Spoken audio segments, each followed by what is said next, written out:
Di Banjarbaru kan ASN rata-rata Masih yang menuju atau digunakan ya. baru ASN saja? ASN ada beberapa pegawai kontrak. Berarti masih menuju ya? Masih menuju, masih jauh saya rasa. Memang harus ada komitmen supaya mendorong supaya speednya agak ditingkatkan kan gitu ya. Supaya speednya ditingkatkan, supaya yang ketinggalan jauh itu bisa dikejar, nggak terlalu ketinggalan lah. Masih tetap ketinggalan tapi nggak terlalu jauh. Nggak jauh-jauh banget gitu Nggak ya? jauh-jauh banget.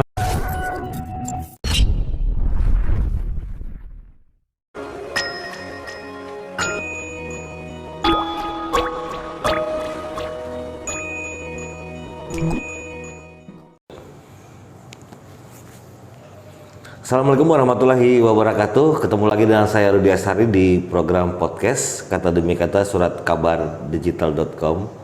Seperti janji saya sebelumnya, kita akan kembali dengan narasumber dari Komisi 3, Bang Isa Ansari. Kita sapa langsung saja. Bang Isa, apa kabar? Siap, kabar Sehat baik. terus dong? Salam sehat dong. Gimana Bang Isa, kabar? sehat alhamdulillah. Mungkin bisa dilepas biar warga tahu juga. Kalau DPR ada gitu loh. Soalnya kita ini selalu prokes. Iya. Selalu prokes. Iya. Gimana?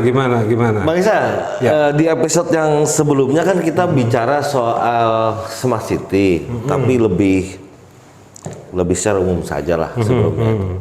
Nah, di episode kali ini mungkin kita agak sedikit ke dalam sedikit. Ya.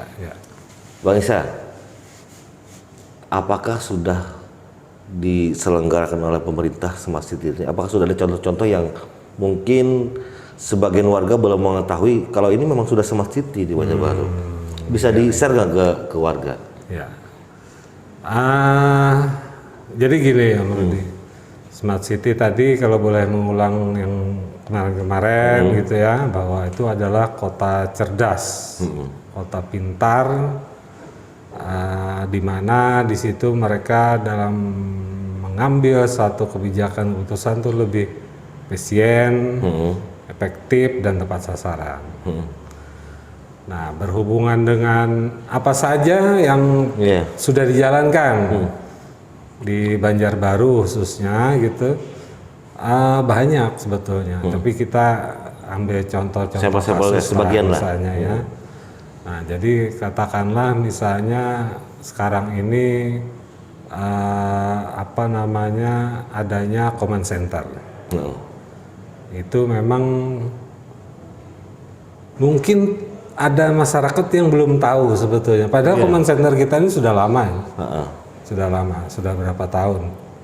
Nah, jadi di dalam command center pemerintah kota yang kita di Komisi 3 pernah meninjau ke sana. Sidak apa meninjau? Kalau sidak itu tanpa pemberitahuan. Oh iya, berarti meninjau nih. Meninjau. Ya? Oke. Nanti ada waktunya kita sidak. Ada waktunya. Siap, kita tunggu ya, kita tunggu. Kita nanti bawa wartawan segala macam, nanti kita sidak. Tapi yang kemarin itu kita peninjauan. Peninjauan sampai sejauh mana kinerja command center yang dipunyai oleh Banjarbaru. Hasilnya? Nah, jadi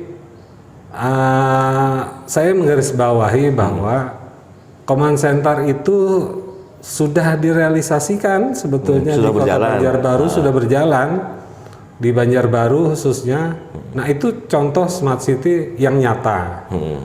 Nah, nanti ada lagi turunannya, katakanlah dia memasang CCTV di beberapa titik gitu ya. Ada di perempatan, di alun-alun Murjani juga. Murjani, lapangan Murjani, kemudian ada di pasar. Termasuk kerjasama dengan kepolisian ya? Termasuk kerjasama dengan kepolisian, dengan lalu lintas gitu. ATMC itu ya? ATMC. Nah, jadi itu yang nyata. Nah, tapi juga saya ingin bicara untuk masyarakat awam. Gimana? Nah, jadi Smart City di masyarakat awam ini juga sebetulnya sudah mulai mereka itu sudah pada merasakan adanya Smart City sebetulnya. Nah, contohnya misalnya masyarakat itu lebih banyak berbelanja di online. Oh iya, itu sekarang sudah smart city itu. Kemudian apalagi udah dengan gadget segala segala macam udah dimanfaatkan secara luas, bahkan sampai ke anak-anak sampai ke orang tua. Nah, itu smart city yang sudah mereka jalankan. Nah, hanya pembatasannya sekarang apa yang mereka rasakan. Iya kan, disediakan apa manfaatnya gitu kan. Iya. Nah, gimana? Nah, jadi di dalam yang saya tahu di komisi kita itu ada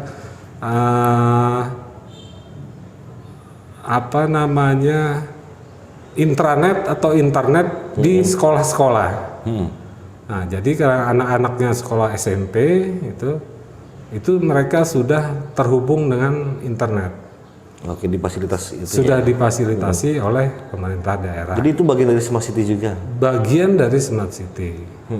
Nah, tentunya juga kalau kita bicara smart city juga tidak lupa juga dengan sosial kemasyarakatan seperti yang pernah yang di episode lalu soal perilaku itu ya. Nah, tapi kita akan fokus di teknologinya.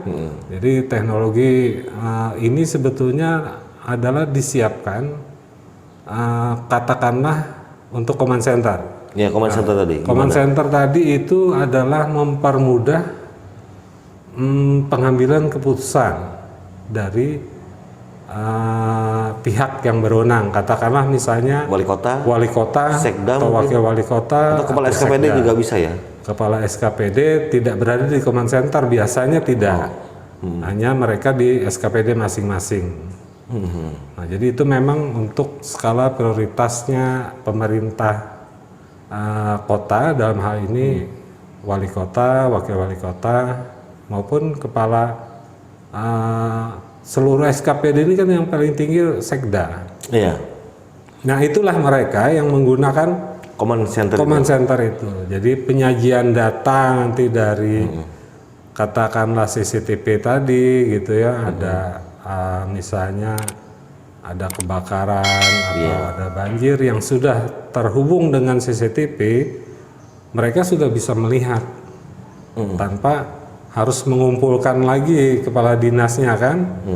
Nah, nanti kalau suatu ada kejadian misalnya katakanlah sekarang musim hujan gitu. Nah, musim hujan harus memanggil kawan-kawan relawan atau kapan tertolongnya kan. Nah, sedangkan di command center nggak ada info ini ya. Nggak ada kan. Nah, akhirnya dengan adanya command center itulah pemerintah daerah udah bisa langsung melihat dan mengambil tindakan. Om Isa, Bang Isa, selama ini apa yang dilihat dari command center, apa sudah jalan benar-benar atau masih fungsinya belum maksimal? Gimana? Ya, saya kira kalau masalah fungsi, kalau bicara dengan jujur, smart city kita ini tidak berjalan secara maksimal. Dalam kapasitas apa yang tidak maksimal? Anggaran kah atau infrastrukturnya kah atau gimana? Tadi ya definisi yang tadi itu. Nah, untuk pelaksanaannya di smart city di kita ini hanya ada beberapa titik yang terhubung dengan CCTV. Yang lainnya belum. Seharusnya misalnya Sungai Kemuning gitu ya. Misal Sungai Kemuning yang sering terjadi banjir, atau daerah Cempaka atau daerah yang kemarin tuh daerah Liang Anggang ya. Liang Anggang, Landasan Ulin. Daerah-daerah yang sudah terpetakan bencana banjirnya itu mestinya itu sudah terpasang titik pantau CCTV-nya itu. Memantau itu. Jadi, ya. Dipantau dia apakah itu curah hujan atau debit air di lokasi setempat. Memang ada data dari BMKG, tapi mereka hanya secara umum saja. Realnya kan di lapangan sebetulnya. Tapi kan kadang-kadang gini, Bang Isa, teknologi juga tidak hanya disediakan oleh pemerintah kan. Kawan-kawan di lapangan juga kadang-kadang ada grup relawan atau apa. Kadang ketika ada informasi laka atau bencana musibah, itu lebih cepat informasinya masuk dari grup WhatsApp sebenarnya, bukan dari informasi pemerintah. Ya. Kita juga nggak ingin juga ada hal mungkin ada info-info yang tidak bisa dipertanggungjawabkan malah jadi hoax dan akhirnya kawan-kawan di relawan sibuk menindaklanjuti, akhirnya malah jadi ruwet. Ya. Gimana cara menyiasati itu? Usulan mungkin saran ke pemerintah. Ya, memang pemerintah ini terbatas, terbatas. Tapi saya bukan juru bicara pemerintah. Iya, enggak kan soal melihat kan, apakah ini sudah jalan atau dia enggak? Terbatas dan memang betul. Yang selalu tiba di tujuan, katakanlah ada satu kejadian gitu ya luar biasa, itu memang selalu relawan yang duluan ya, kemudian yang lain-lain segala macam lah yang berhubungan dengan itu mereka lebih duluan. Karena apa? Karena mereka itu lebih kepada masyarakatnya. Jadi masyarakat mungkin punya nomor WA dari PRC misalnya, tim reaksi cepat atau ICT gitu ya. Di Damkar juga konnya. Atau Damkar. Nah, itu yang mereka lebih cepat datangnya, bahkan lebih cepat taunya. Nah, soal ini evaluasi apa yang bisa DPR katakan kepada pemerintah agar Smart City khususnya di Command Center itu benar-benar jadi corong yang real, bukan hoax atau gimana? Ya, nah itulah. Jadi misalnya katakanlah satu permasalahan banjir gitu, nah itu mestinya di beberapa titik tadi itu dipasang CCTV itu untuk pemantauan. Nah kemudian penyajian data segala macam nanti diolah di command center, itu hitungannya mestinya menit paling lama. Iya, udah share ke publik kan, produksi udah. Jadi hitungannya paling lama itu menit. Jadi pada saat itu juga pemerintah kota dalam hal ini pengambil kebijakan, misalnya gitu ya, wali kota atau wakil wali kota itu bisa langsung merintahkan. Iya, SKPD mana itu segera turun karena ada kejadian misalnya banjir gitu. Atau itu sudah kejadian, atau sebelum kejadian itu sudah terdeteksi. Nah, deteksinya seperti apa? Ya itu tadi adanya gambaran secara langsung keadaan sungai gitu ya, apakah debit airnya itu akan bertambah terus. Nah, itu sekian jam nanti ini sungai ini akan penuh dan akhirnya akan banjir, kan bisa terdeteksi sebetulnya di situ. Nah, pemerintah kota belum sampai ke sana. Belum sampai, berarti tapi tetap jadi pantauan DPR ya? Tetap kita perhatikan itu. Nah, itulah yang dimaksud dengan kita mendorong smart city itu seperti itu sebetulnya. Agar benar-benar memang ada hasil dan manfaatnya. Ada hasil dan manfaat buat masyarakat. Itu tidak sebatas banjir, misalnya juga ada kejadian lain gitu ya, ada longsor misalkan, jembatan putus gitu ya, jembatannya itu yang bersalin perlu darurat itu ini yang bersalin, itu harusnya memang ada bagian gitu yang memang harus segera tanpa menunggu hitungan hari. Itu harusnya sudah jalan. Nah, kalau kita kan contoh kasus ada jembatan putus. Iya, tahun kemarin ya di awal tahun itu. Lama kan baru tahu. Nah, harusnya sudah dipublikasikan bahwa daerah jalan itu jembatan putus, mohon masyarakat dipindahkan lewatinya. Alternatif lain jalannya. Dipindahkan lewat sini. Nah, seharusnya pemerintah yang melakukan arahan itu ya. Iya. Pemerintah, karena tugas pemerintah itu. Nah, kita di DPR ini mendorong itu gitu. Nah, jadi artinya support saja sebenarnya DPR ya. Ya kan DPR nggak bisa melaksanakan. Kalau DPR yang turun nanti melaksanakan kan itu berbeda nantinya. Malah jauh dari tupoksi DPR sesungguhnya. Nah, jadi memang kalau di pemerintahan ada memang SKPD yang memang bertugas untuk itu. Berarti untuk mendukung benar-benar Banjarbaru jadi Smart City, DPR tentu mengingatkan kepada SKPD terkait ya, agar ini benar-benar tercapai. Nah, kemudian Bang Isa, kan Bang Ihsan ini kadang melakukan kunjungan kerja dan kawan-kawan di DPR juga ke wilayah lain, daerah lain, tentu kan melihat daerah lain perkembangan smart city-nya juga ada kan, kota-kota besar seperti Jakarta, Bandung, Surabaya juga, Yogyakarta juga. Apa yang DPR lihat, apakah ada beda dalam hal mereka menjalankan smart city atau mencapai tujuan itu, ada nggak yang beda dengan Banjarbaru saat ini? Sangat banyak. Misalnya gimana? Sangat banyak. Misalnya gini, kita pernah kunjungan kerja ke Bandung. Di Bandung tuh ada command center. Dari segi bangunannya, arsitekturnya itu mereka bagus lah ya, ada kedap suara segala macam. Jadi dari sisi teknologinya, nah mereka juga mempunyai ratusan CCTV. Ratusan. Sekota Bandung itu tuh ratusan CCTV-nya dipantau oleh command center mereka. Ini kota ya, bukan provinsi ya? Kota kan kecil aja. Iya. Jadi kan ada kabupaten juga tuh di samping-samping. Jadi kota itu ratusan Amrudi ininya CCTV-nya. Jadi mulai jalan, jembatan, rumah, pokoknya hal-hal yang memang dipetakan itu daerah-daerah khusus. Daerah gitu rawan misalnya. Nah, daerah rawan dalam tanda petik apakah rawan bencana, kriminalitas juga ya. Segala macam gitu. Nah, itu mereka sudah bisa memantau. Jadi pekerjaan mereka itu 24 jam. 24 jam? 24 jam.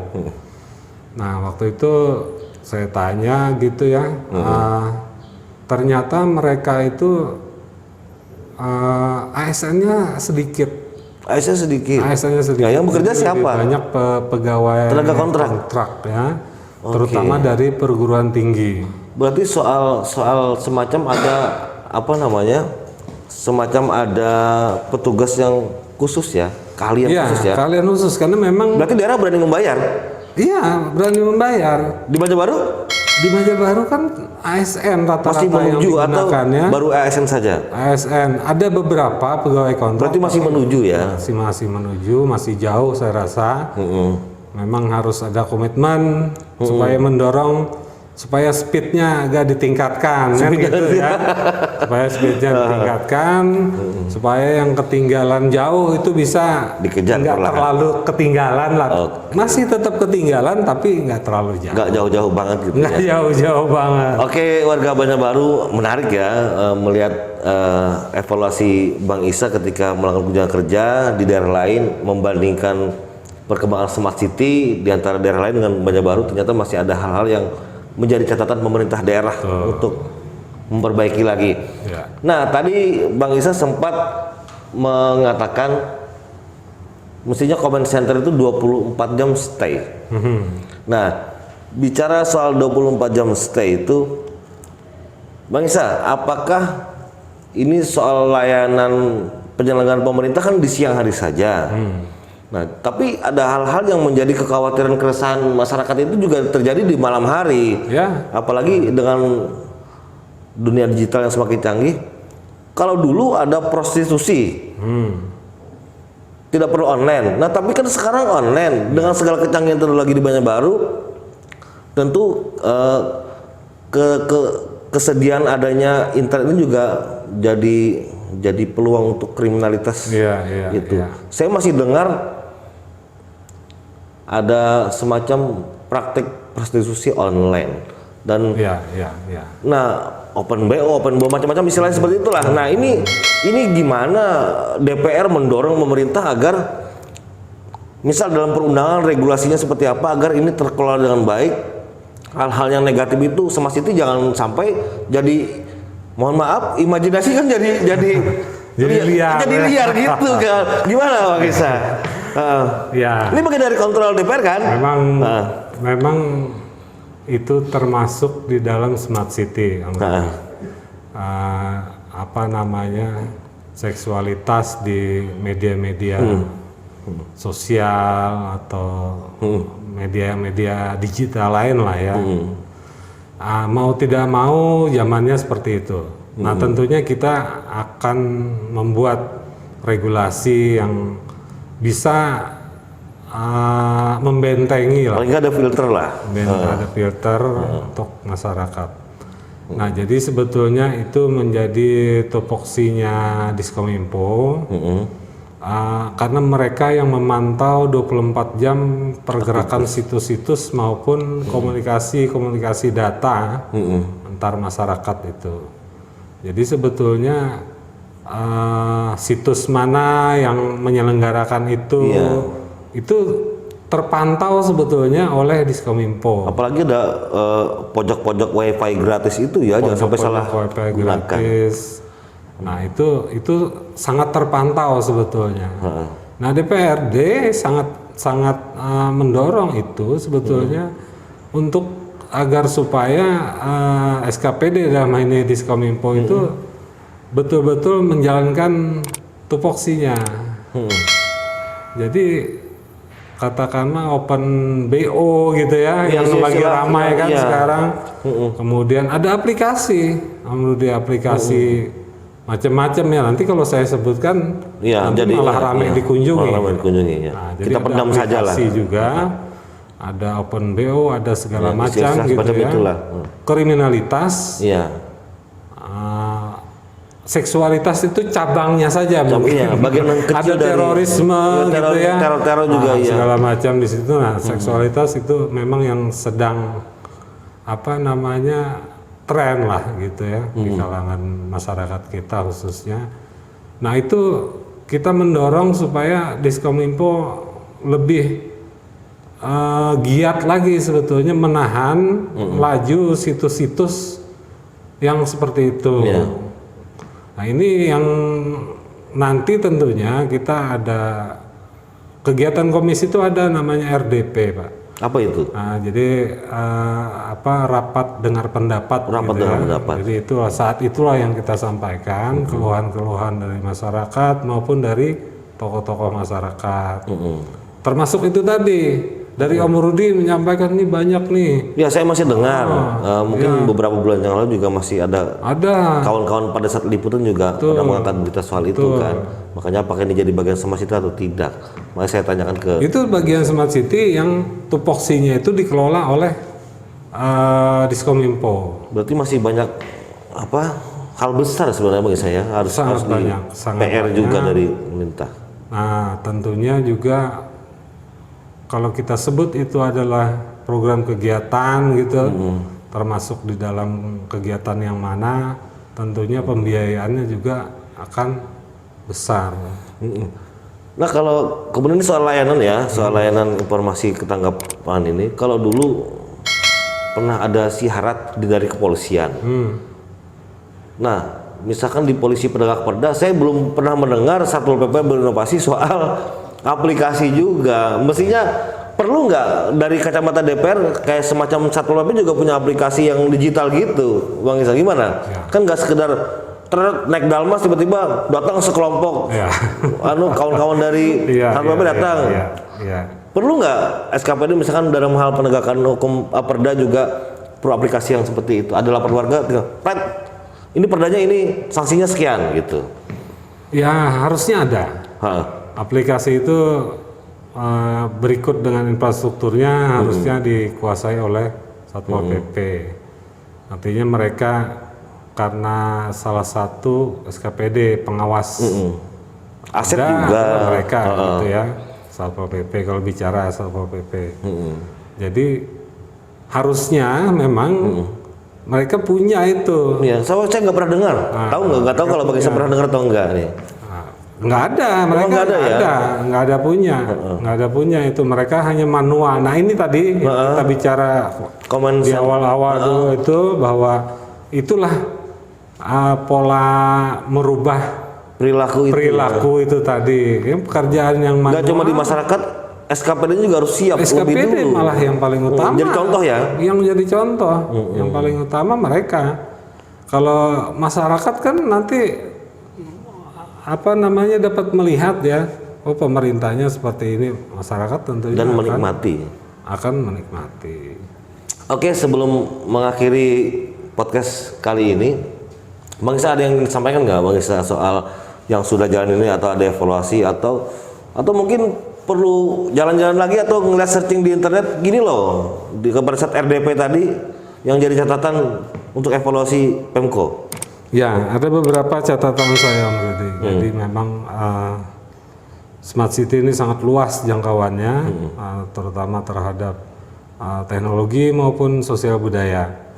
Nah, artinya bahwa pemerintah daerah dalam hal ini harus betul-betul merancang atau membuat satu grand design, grand design untuk bagaimana sebetulnya rancangan sistem IT-nya dan sosial kemasyarakatannya, termasuk ekonominya, hukumnya, itu mereka harus segera membuat grand design-nya. Itu yang pertama. Kemudian yang kedua, bahwa peran serta dukungan dari masyarakat itu juga sangat penting. Karena begitu program kegiatan itu dicanangkan oleh pemerintah, kalau masyarakatnya nggak susah melaksanakannya, nggak jalan-jalan juga. Iya, sayang anggarannya. Sayang anggarannya. Jadi dua-duanya mesti berjalan. Adanya edukasi, adanya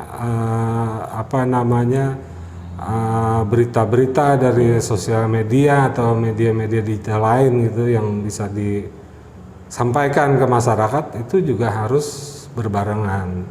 Nah, jadi dua hal itulah yang saya kira jadi catatan khusus untuk pemerintah terutama. Kira-kira gitu Om Rudi. Oke, Bang Isa, terima kasih atas waktunya. Jadi warga Banjarbaru, ada hal yang mungkin saya garis bawahi di podcast kali ini. Beberapa statement yang disampaikan Bang Isa Ansari, salah satunya soal memaksimalkan fungsi command center sebagai corong utama dan bisa dijadikan pertimbangan untuk pemangku kebijakan mengambil keputusan pada saat-saat tertentu. Kemudian termasuk juga soal bicara smart city, jangan sampai disalah terjemahkan oleh masyarakat dan akhirnya menjadi imajinasi liar dan dijadikan media yang negatif di masyarakat. Bang Isa, terima kasih. Siap. Sukses terus, tetap menjadi orang yang terus memperjuangkan aspirasi masyarakat Banjarbaru. Sampai jumpa di podcast berikutnya. Tetap jaga kesehatan. Salam kata demi kata. Wassalamualaikum warahmatullahi wabarakatuh. Sampai jumpa.